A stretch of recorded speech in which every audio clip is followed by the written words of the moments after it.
de l'ignorance. Malgré que j'ai grandi dans une famille chrétienne, évangélique baptiste, je me suis rebellé contre Dieu.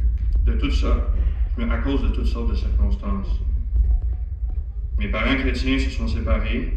J'ai eu une querelle avec un homme dans un parc qui a dégénéré jusqu'à incendier ma maison. Puis le désordre dans lequel je vivais ont conduit à d'énormes conséquences sur le mode de vie de ma famille au complet. Puis, à cause de ces choses-là, j'en ai voulu à Dieu. Puis, je ne voyais pas les projets qu'il avait formés pour moi. Je ne voyais pas non plus qu'il essayait de me pousser au repentir. Puis, après toutes sortes de justifications, eh bien, je me suis complètement livré au péché, tout en sachant très bien ce que je faisais, parce que j'ai grandi dans l'Église, avec la connaissance de l'Éternel. J'ai pris des mauvaises décisions qui ont eu encore plus de conséquences. J'ai fait du mal à beaucoup de gens, mais encore plus à moi-même. Parce que je me plaisais beaucoup dans l'alcool, la drogue, les femmes.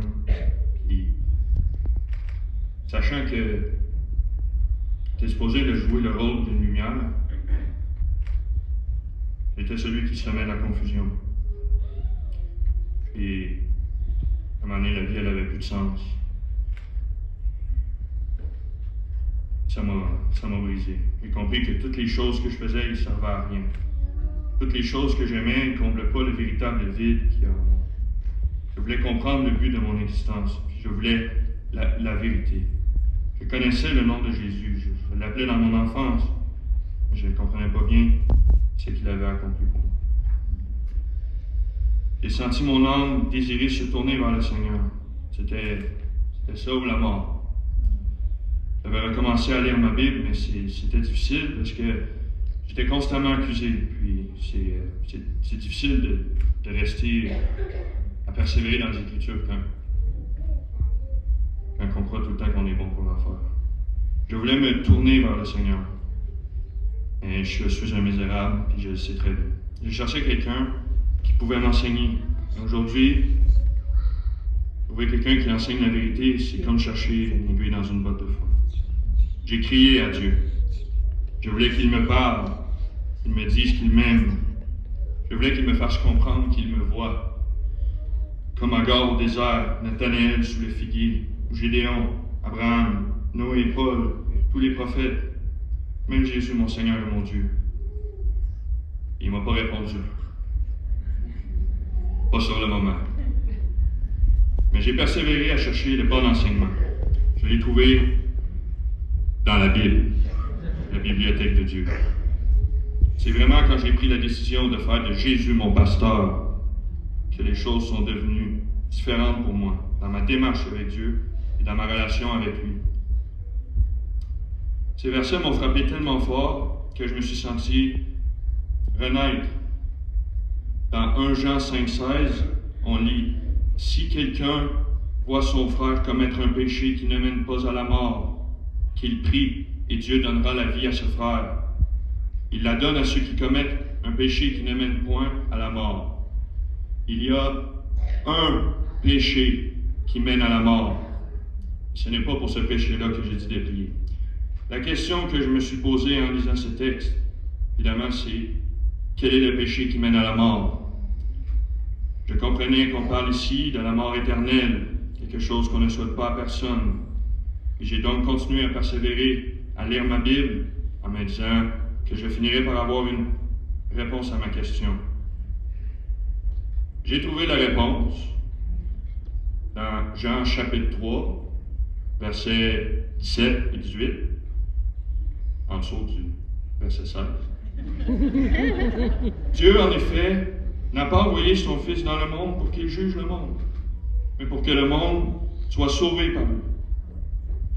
Celui qui croit en lui n'est point jugé, mais celui qui ne croit pas est déjà jugé, car il n'a pas cru au nom du Fils unique de Dieu. Quand j'ai compris que je ne connaissais pas le péché qui mène à la mort, j'ai aussi compris que je pouvais suivre Jésus sans craindre la mort éternelle. Il y a aussi ce verset qui a été d'un grand secours pour moi. C'est dans Romains 10 au verset 9. Si tu confesses de ta bouche le Seigneur Jésus Et si tu crois dans ton cœur que Dieu l'a ressuscité des morts, alors tu seras sauvé. Je n'ai pas peur de confesser Jésus parce que je crois qu'il est ressuscité. Je le crois dans mon cœur. Je crois qu'il m'a pardonné mes péchés, qu'il a vaincu la mort. Je veux le suivre, je veux me soumettre à son enseignement. Le baptême est un engagement important pour moi, que je veux prendre envers Dieu devant les hommes. Que ce soit un commandement ou non, je suis heureux d'obéir aux Écritures en me faisant baptiser dans l'eau. Mon immersion représente la mort que j'ai eue en Christ et la résurrection, ainsi que ma vie nouvelle avec lui dans ce monde. J'aimerais vraiment dire encore que c'est en persévérant dans les Écritures, la parole de Dieu, que les yeux de mon cœur se sont ouverts. J'avais vraiment besoin de comprendre et j'ai demandé à Dieu de m'aider pour ça.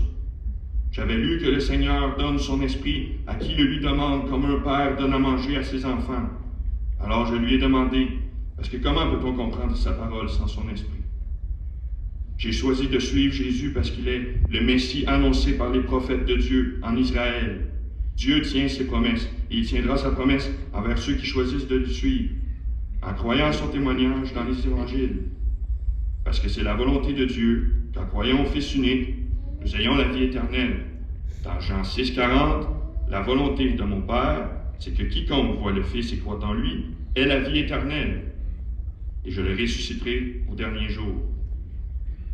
Le Fils de Dieu, c'est Jésus, celui que nous avons tous crucifié à la croix, sur laquelle il est écrit « Jésus, le roi des Juifs ». Sur cette croix, Jésus a porté mes péchés et ceux du monde entier. Il a fait cela par amour, et ce sacrifice justifie celui qui croit en lui. Et même s'il est mort sur cette croix, Dieu l'a ramené à la vie, pour nous montrer que nous n'avons pas à craindre la mort, nous non plus. Il a tout accompli. Dieu veut une relation avec nous. Il cherche à nous parler. Dieu nous a donné des façons de le voir agir dans le monde. Et à la lumière des Écritures, le Seigneur m'a vraiment montré la vérité. Il m'a donné la paix et un avis. Je souhaite vraiment la même chose à tout le monde. Et je sais que c'est possible, parce que si le Seigneur aime un misérable comme moi, ça veut dire qu'il aime tout le monde. Venez à Jésus, de tout votre cœur. Écoutez sa parole, lisez la Bible.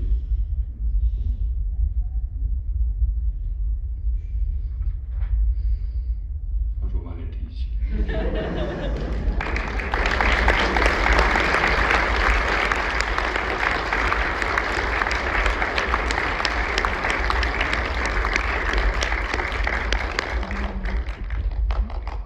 Seigneur, on veut te remercier pour